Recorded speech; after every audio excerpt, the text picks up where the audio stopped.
the coaching process at Ohio State is more art than science. Welcome to the live show at Roosters, brought to you by Bryant Heating and Cooling Systems, and of course, a fun casual joint. That's Justin Zwick, Jeremy Birmingham, Bobby Carpenter. I am Austin Warden. Art, I guess, are we calling him Art? Artie? Arthur Smith? I've never met Arthur. him. I think Arthur is So the way to go Arthur, with that. Yeah. I don't know.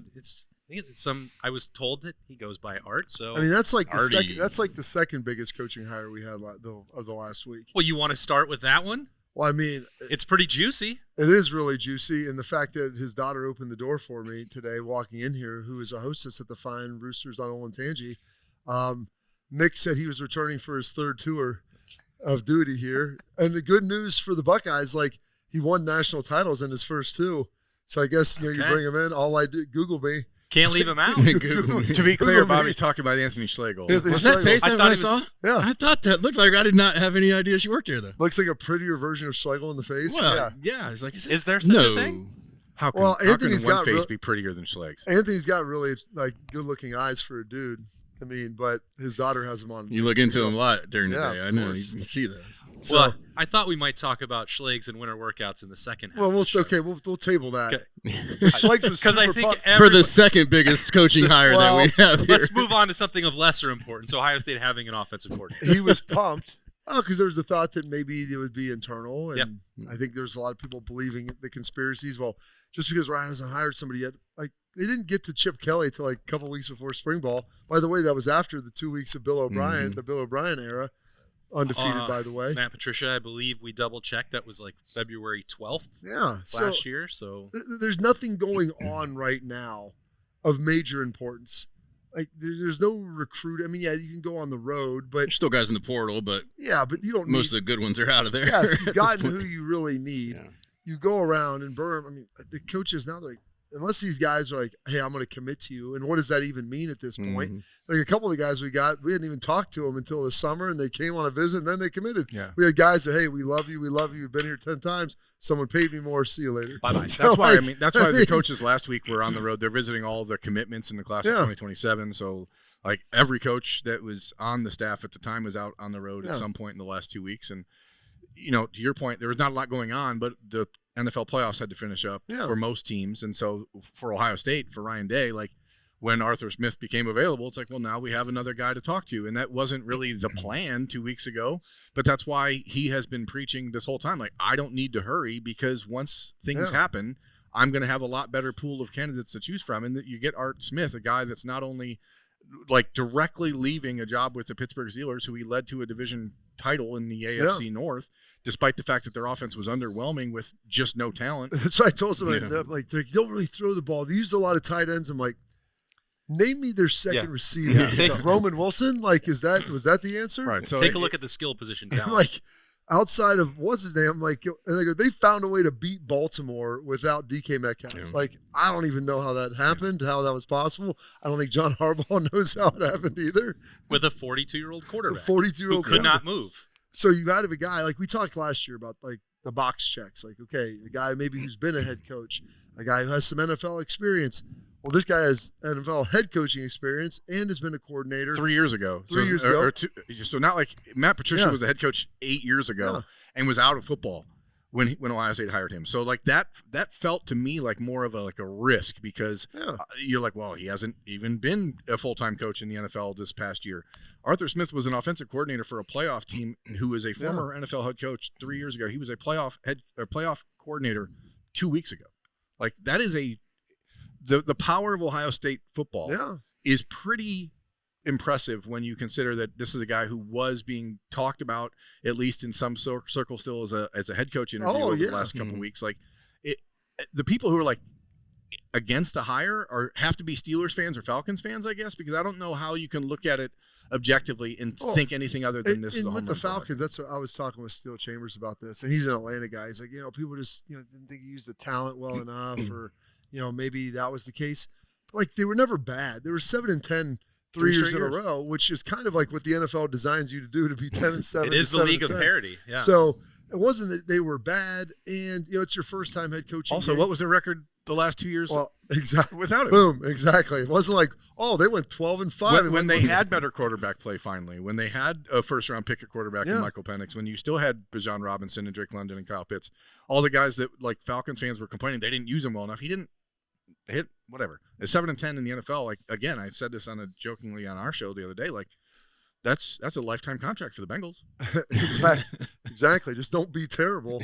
Don't embarrass Just the be program. good enough to not embarrass us. And also with that, he's a guy that came up in the ranks at Tennessee. Actually started on the defensive side of the ball, but he who was telling me this? So, Rick Neuheisel goes, I was going to hire him at UCLA. Because I talked to, he knew his dad. He talked to me. He's like, I was going to hire him as a GA, and then he took the North Carolina job. Yeah. And he was actually on the defensive side of the ball, then kind of flipped with Tennessee in the offense. But the one thing that people complained about this year was the run game. And if you look at what he was able to do with that Tennessee run game, how good they were when he was there under Mike Vrabel before getting that Falcons job, like that's a huge win. And even Steelers fans. Was he an offensive line coach too, or an offensive lineman? He was an offensive lineman at North Carolina in so college. He's played the position. If there's one thing the Steelers fans weren't complaining about, it was their run game on offense. Yeah. I mean, and they were doing it with like a tight end playing halfback a lot of the year. So it's a really I don't know how you look at it any way other than it being a home run right now. I mean, obviously the season will play out and you'll get a sense then if it works, but. On paper, it's nothing if not a home run. The thing it comes down to is Ryan has every hire that he's kind of brought in or had to bring in has really knocked it out of the park, in my opinion. Yeah. Bill O'Brien was only here for a week, but we were excited about that to see what he was going to bring. To have a guy who wasn't fired from a job, his head coach just kind of quit. It's not like, he had a bad year, he got fired, he's looking for something. It's just like, well, his head coach quit. Maybe there wasn't any NFL opportunities. He saw Ohio State and within 2 weeks said, yeah, I want to be a part of that. And I think the discussions Ryan and him have had, I mean, they got to have a good feeling for each other, right? You're going to come in here, we're going to mold this offense together. You're going to bring your experience from the NFL or anything that you have into what we do already and just, make it better. So I trust, I've always trusted Ryan. I think a lot of people were probably just like, these 2 weeks, everything seemed like it was going really, really bad. Like, we got to hire somebody, and then when the dust settles, we got a lot of good recruits coming in for next year. We got some good coaches coming in. Everything is fine. And former NFL head coaches on both sides of the football. And I think there was something that you said that sparked something in my brain, Jay-Z, which is about Ryan Day and the hiring process. And almost every time that he has gone externally and taken his time, those hires have gone well. When you say that there's been mixed bags, if we say that, a lot of that has been the internal stuff. If you think at the very start, whether you're talking about Jeff Hafley or Matt Patricia a year ago, Bill O'Brien and Chip Kelly 2 years ago, we'll see what this is like with Art Smith now. But if it wasn't perfect a year ago on offense, well, Brian Hartline, but that was an internal promotion coming up through the ranks. I put Kerry Combs in the same boat. Yeah. Like when they haven't worked for consistency, it's sort of been like looking for consistency, and hasn't evolved the coaching staff to the future. I just don't think. We certainly can't say that about Art Smith. We definitely couldn't say that about Matt Patricia. No, and what we can say about Art Smith, a couple other things too. To go back, and we'll talk about the first and the second and the double helix of coaching hires that we've had. Art Smith's grandfather started the precursor to Waffle House. So Schlegel was super juiced about that. Not the FedEx situation. The Huddle House? The fact that the Huddle House, the precursor to Waffle House, because he's like, I'm Waffle House ready. So we need to figure out. Is he going to have to start saying huddle now? I don't know. Huddle House ready? And that's kind of it. So he was super juiced about that. I was like, but you do know his dad founded FedEx, right? I mean, do we get some NIL deals? Do we have our NIL donor that we've been claiming full transparency for our shows. On Saturday, did you ask him about that? Well, Birm and I were recording a Snap Judgments, and Birm brought up the NIL, and maybe they can just ask Art Smith's dad. I said, let's delete this. I didn't do a whole lot of research on his dad. Said his dad is passed. Life? He's not. We're not. He said he founded. He's not. Let's not not set that tone. actively. Let's wait a couple days and then make a joke about it. Let's not have that. Well, I don't want to make a joke about it at all. Now that I know his father has passed, I'm not going to make a joke about it. But I'd still like your money, please. He was on that plane with Tom Hanks. Oh no, he's on the island. Wilson. Even Jay-Z knows. Wilson. FedEx. It was 20 years ago. So I was into movies back then. That's in the wheelhouse. That was a good one. There are there is a real sense here, and I think when people look at this, the run game piece of it is why he's the hire. Yes. So we can go through all of the other boxes that check, but he's the run game guy, and that's what Ryan Day, I think, realized after last year and after a year away from Chip and Justin Fry.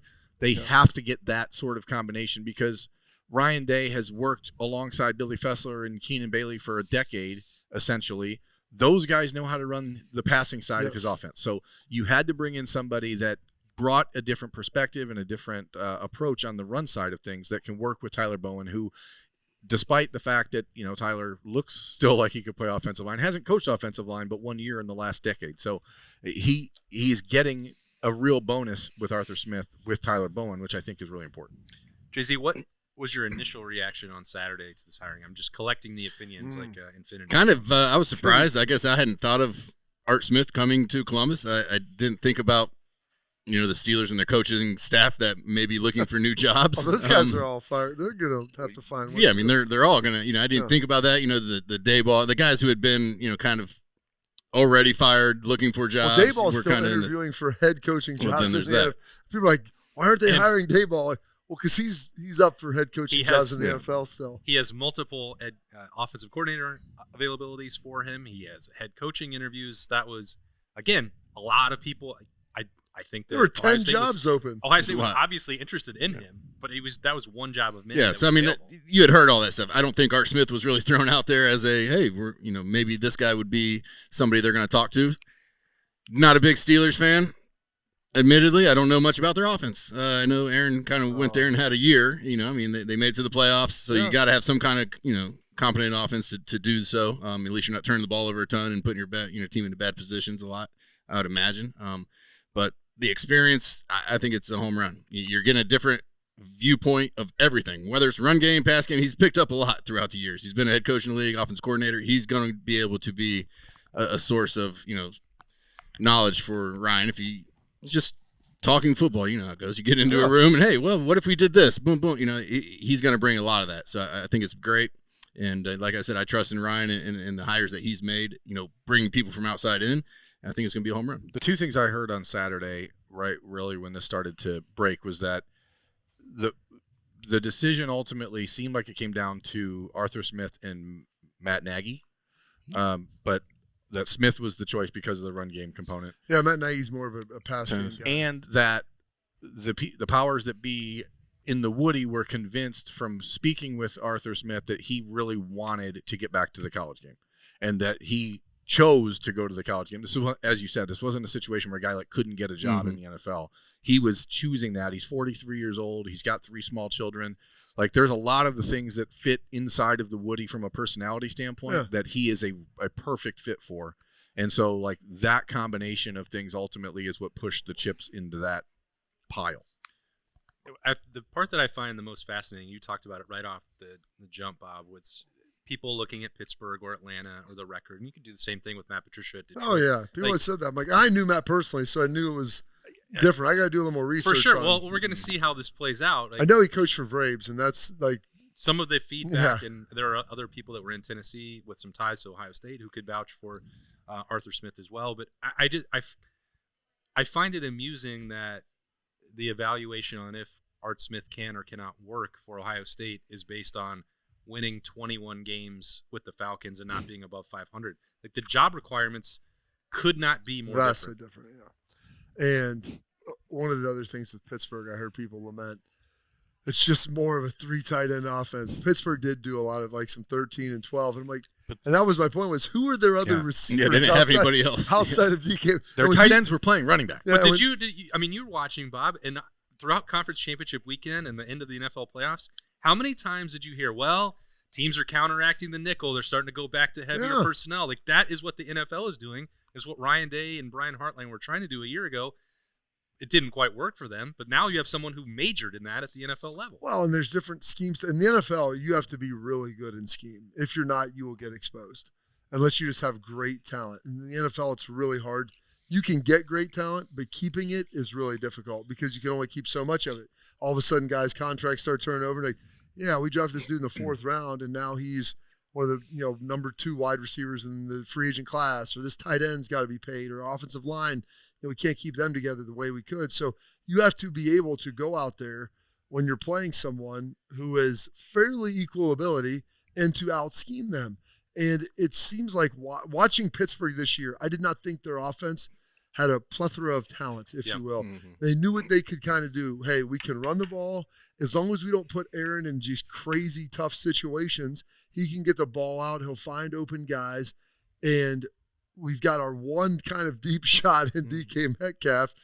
And then he gets hurt, and it's like, okay, well, now we just have to play small ball down the field. Yeah. And Aaron's like scrambling and running for 12 yards on a 3rd and 8, which and we're not talking about 26-year-old Aaron Rodgers. Yeah, that was not by design.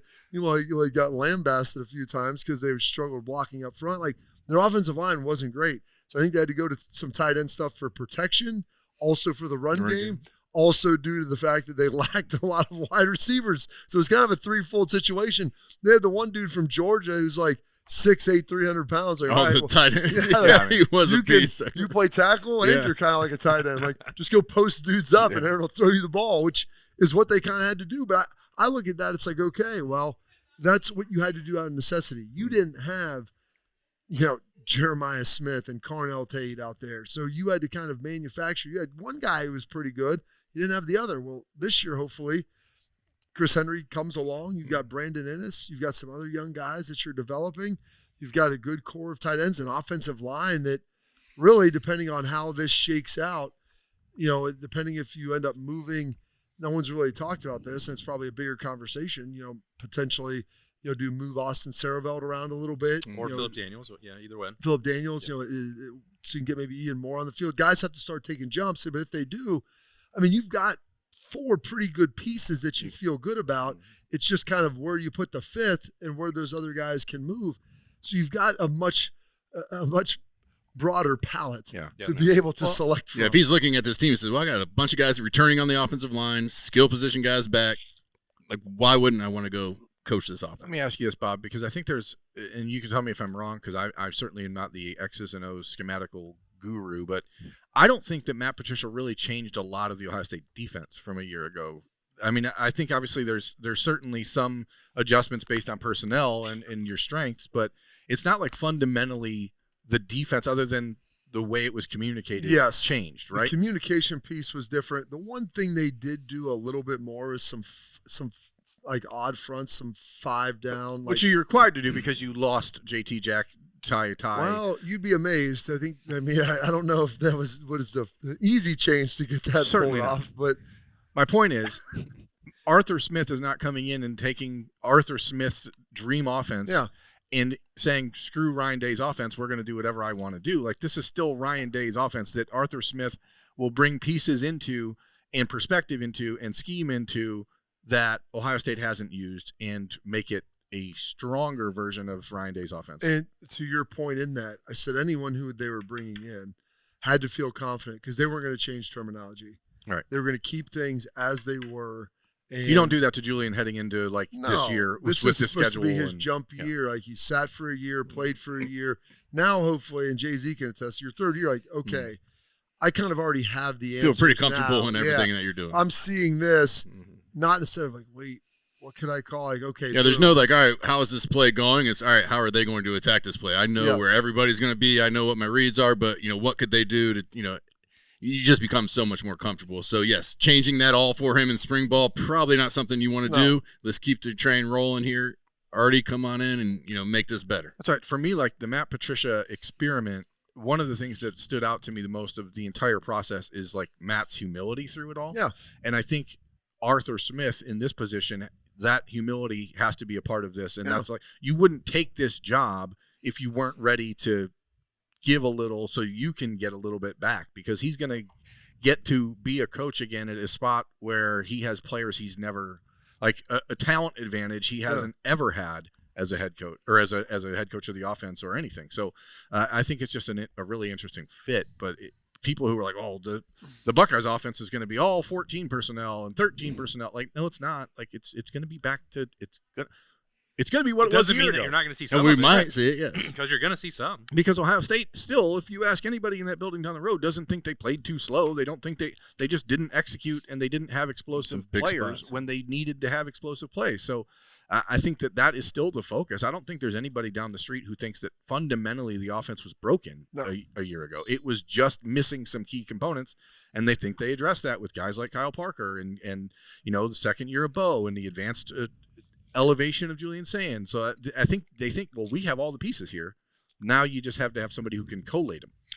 All the pieces always in place on an appetizer Thursday. Collate them. I don't know if I'd ever Collate them. You don't want Burgess. to collate. Collate 'em. You don't need to collate the offense, but you do Collate these mozzarella need to sticks. collect some mozzarella sticks on an appetizer Thursday. What do we got over there?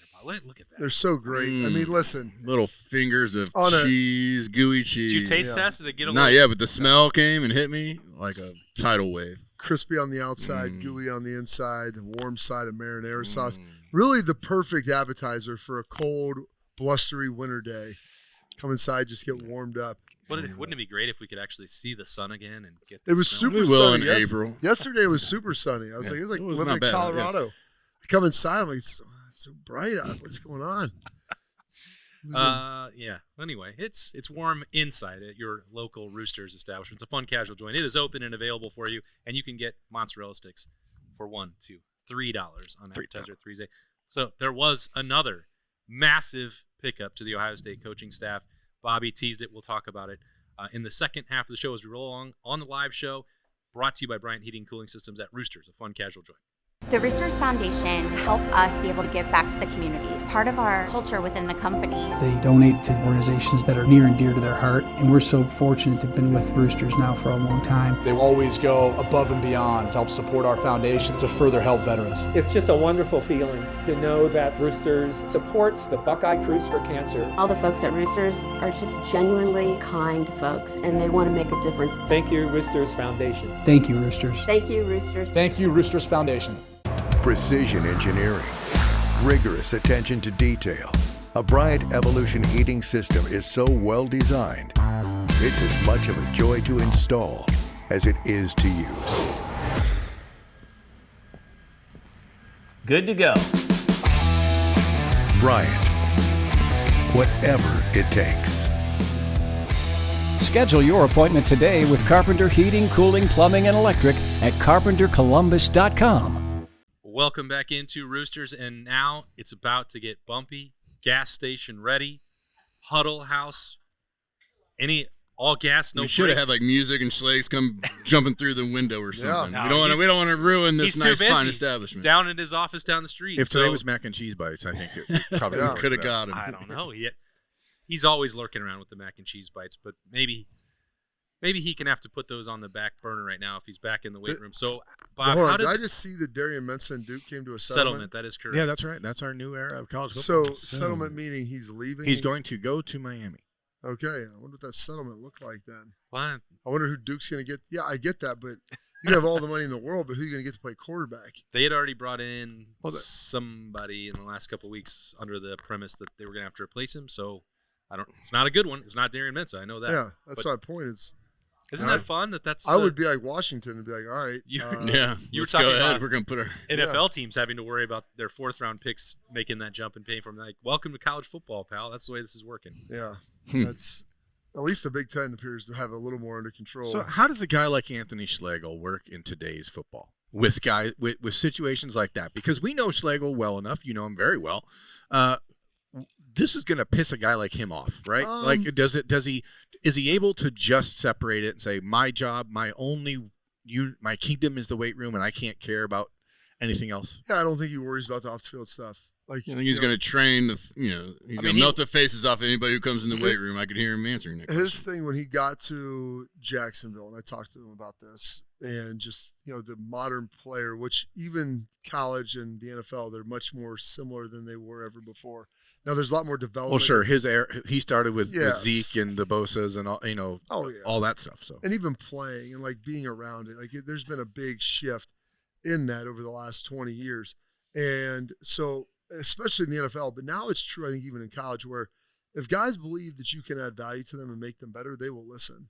and they'll respect you. And like that's what Schlegel is all about: is how can I help you be better at what you do to help the team and then help yourself later on down the road. And I mean, he shows up with intensity every day to work, and so there's days where maybe you don't want to, but he's like, you tell me what you want and I'm going to give you that. So when you commit to this, I'm going to be that every day for you. And so those guys, they ultimately appreciate it, I think. And he's a very personable guy. He can work with you and have conversations. No, really? Yeah, I mean, he talks to anybody. He's the only guy I know that, I mean, regardless of where he's played, where he's been, you know, from DeSoto to Highland Park to Air Force to, you know, the Jets, the Bengals, the Orlando Tuskers, coaching at Ohio State. I mean, just it doesn't matter.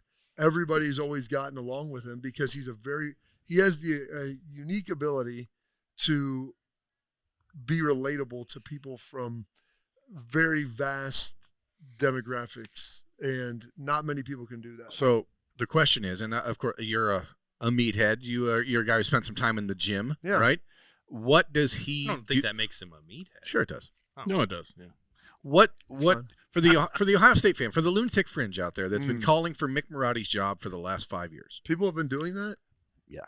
Who are those people? I missed the what difference? What does Schlegel bring to the Ohio State strength and conditioning program? That's the furthest element that's out there. Right. It's not very common. Pluto. It was a planet. Now it's a dwarf planet. To be criticizing the most successful strength coach in college football. But what does Schlegel bring he's won different? 4 national championships as a head coach, strength coach. You can look in the developed here a number of NFL draft picks and the people still on rosters at the highest level that worked. That's really a thing.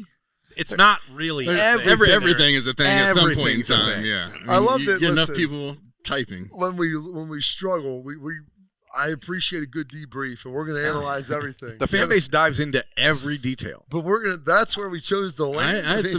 I had a fan base who thought Julian was going to be in a quarterback competition this spring. With who?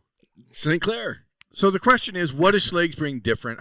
They're everywhere. How does he help modernize / evolutionize the Ohio State strength and conditioning program compared to the guys that just left to go to with Hart? AT was really good. Antonio Turner did a great job here, and I don't know if it's any type of revolutionizing. Is it just personality? I think it is. Everybody's different. You can't have a homogenous staff of personality. That goes for the full coaching staff, football coaches, strength coaches, trainer, everybody. You have to have people that are different, people that are just all gas, no brakes all the time. Maybe some people that are a little more reserved, because there are people that need different things from different folks.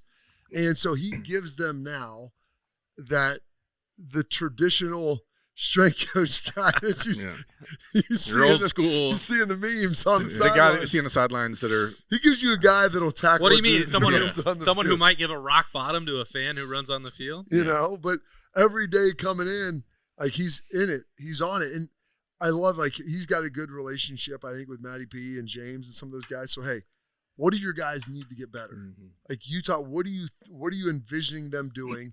Okay, well then let me, because he's one of the few strength coaches that's still like football guy too. It's like, all right, especially guys who are maybe not corners quite as much, but even safeties, like guys that are internal position players.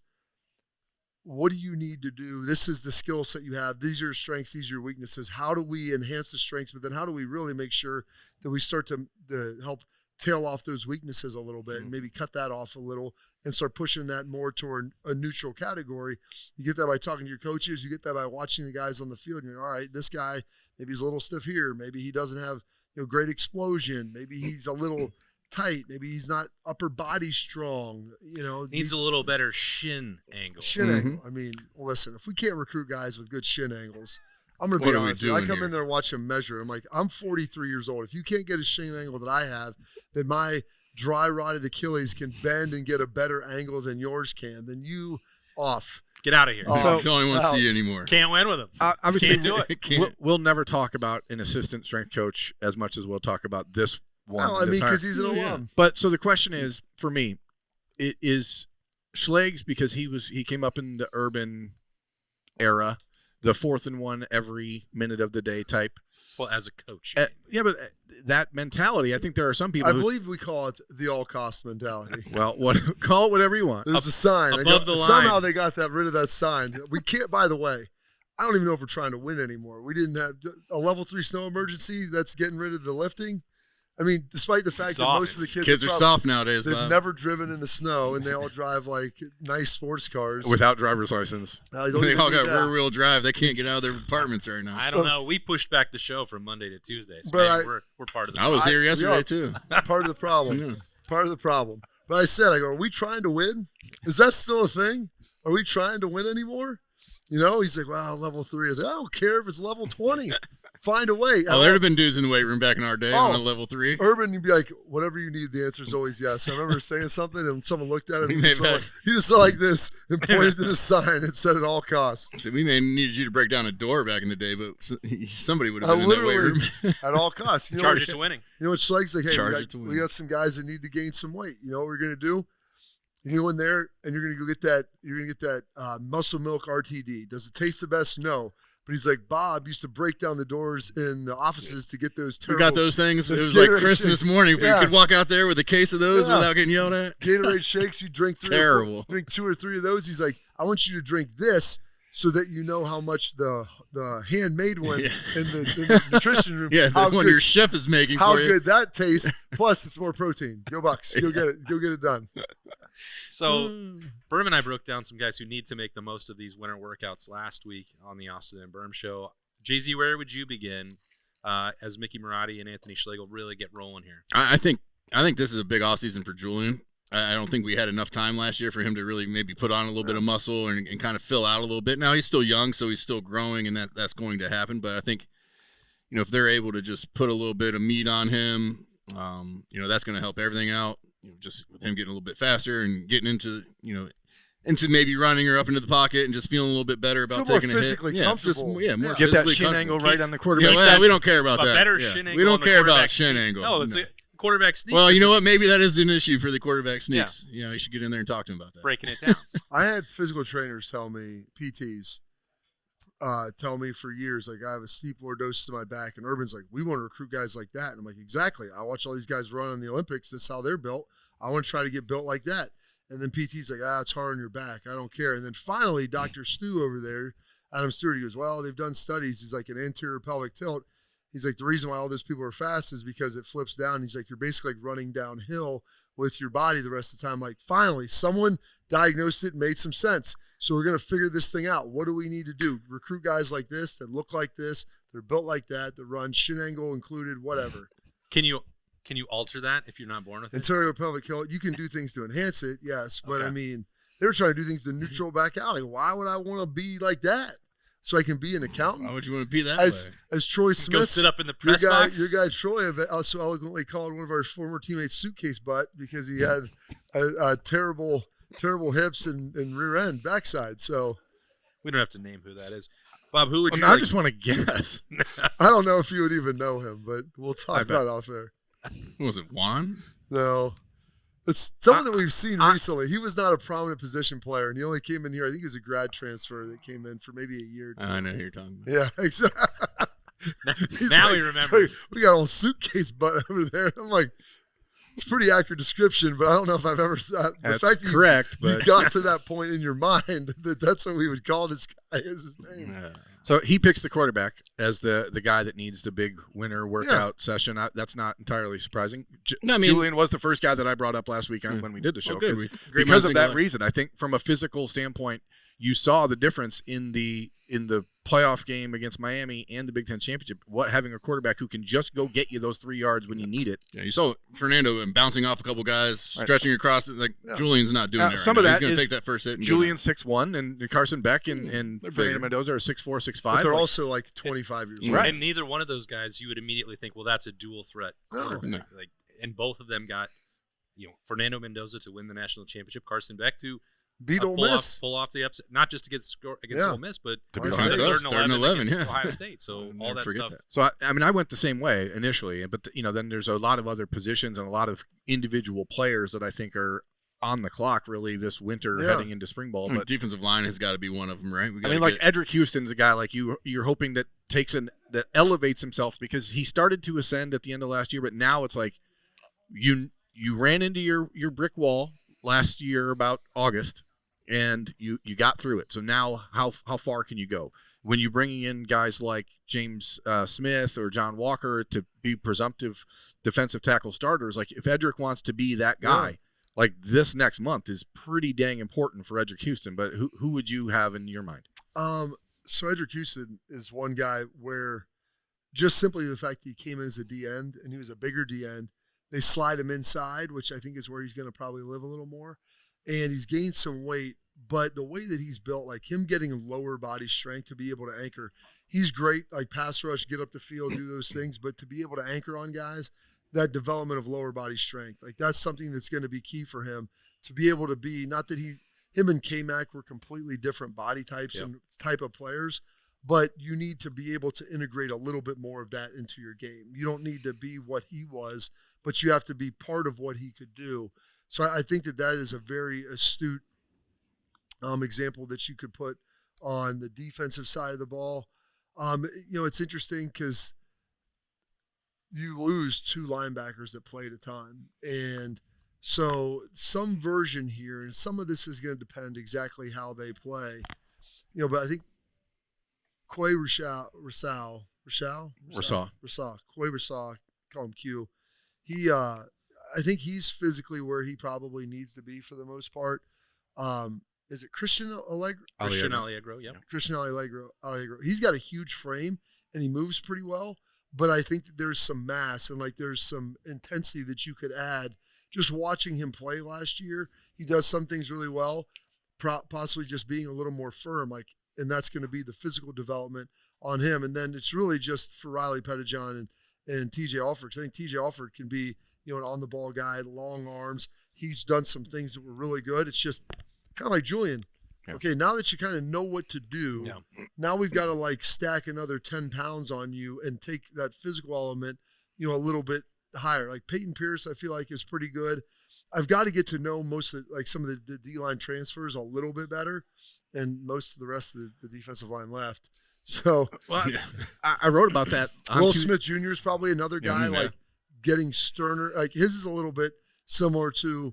You could see some of the injuries and stuff, tapering off. Yes, the year, getting more physical, like being a stouter piece at the point. It's nuts though. You think about the defensive tackle situation. Obviously, you lose Caden McDonald, you lose Tywan Malone, you lost all 3 of the 2025 freshman signees. So they're gone. Then you lost Eric Mensah. It's you lost 6 guys from that room. When you have. You can speak to this just from time in the NFL going franchise to franchise, but when you get into a place as a new guy and you walk in this time of year, like how hard is that for John Walker or James Smith or Quay Rashaw or Earl Little or Terry Moore to walk in and say, hey, this is now my team? Do you take that approach at all, or is it like I have to I think those guys, especially when they're not eat humble pie, but it's you got to show for 2 weeks. You got to show for a couple 6 a.m.'s our time where you're going to keep your head down, you're going to be quiet, you're going to give all the effort in the world. They're going to come out of that saying, this guy's legit. This is one of the things where apparently the fringe that doesn't like Mickey Marotti, the very outer fringes of the fringe, if you will, that maybe doesn't like Mickey Marotti and thinks whatever, unless we can question techniques, we can talk about this and that. The one thing he does I think is really good is they make everything competitive. And so the way you earn your respect from your teammates is winning those competitions, going against guys that are of like size, like skill, like toughness, and just out grinding them in that. And that's one of the things Will Howard, when he came in, for his ability to earn that, he had to go do that. And it wasn't easy because you've been a starter for a long time at Kansas State, but nobody knows about what he does here. Yeah. So you've got to Max Clare, I feel like got that last year. What is this? You got to lay the groundwork. Got to catch up here. Yeah, you got to lay the groundwork. So I think that some of those guys, that'll be done here over the next 2 weeks. And then as you start to turn the calendar to April, that's all of a sudden those guys start to really kind of maybe spread their wings a little bit, get a little more vocal, start talking a little more, and then start kind of merging in with, the Jermaine Matthews of the world, the Peyton Pierces of the world. Devin Sanchez is a guy, I know you're only a sophomore, but Bud, you played a lot last year. You played, was that the Miami game? Yeah, you came in. Well, that was, I mean, he was on the cover of the video that we're talking. Like, he is one of those guys that if he doesn't become what Ohio State felt like he was going to be when they recruited him, then all of a sudden there is a huge hole. Then you regret Aaron Scott leaving. Right. Yep. Like, he needs to be what they expect him to be right now. And so, like, that's another guy. Like, he probably, I don't know about adding weight for him. Like, he's a big dude. He's long. He's athletic, a couple pounds maybe. But it's really just the maturation of your body. Because he's a physical guy. He's a really good tackler. And so how do you just get continually better at that and be able to go against JJ every day in practice and start winning more than maybe you lose against a guy? Like, that's a great litmus test there every day, buddy. Like, how good am I? If you want to get better, you're going against him every time he steps up. I got this guy. Yeah. Mm-hmm. Yeah, it's those winter workouts are ramping up, and it's hard to believe because now, like, January is practically over. Yeah. Spring ball starts, I think, 6 weeks from today. So it's going to be here before we know it. But plenty more to talk about every day on the Austin and Birm shows. We break down the Buckeyes. And every week at the live show at Roosters, a fun casual joint, which today, it is a Tuesday. Smashing. We weren't here on Monday. Let's go. Thank you for your patience waiting for that show. You can actually get a look at those mozzarella sticks right here. So delicious. And if your roads are clear, be safe out there and go grab them. Hey, Roosters is available. You can just take a chance. Just go off-road. Yeah. They're worth it. They're worth it. That's full disclaimer. That's Justin. That's not me. The views expressed in this show. But be safe. I don't think that Roosters condones that either. Be safe. Or Bryant Heating and Cooling Systems. Appreciate both of them for their support of the live show. And I appreciate Justin Zwick, Bobby Carpenter, Jeremy Birmingham for sharing their thoughts on the Buckeyes. Couple big hires in place and a lot more we'll be breaking down next week when we return to Roosters. It's a fun casual joint.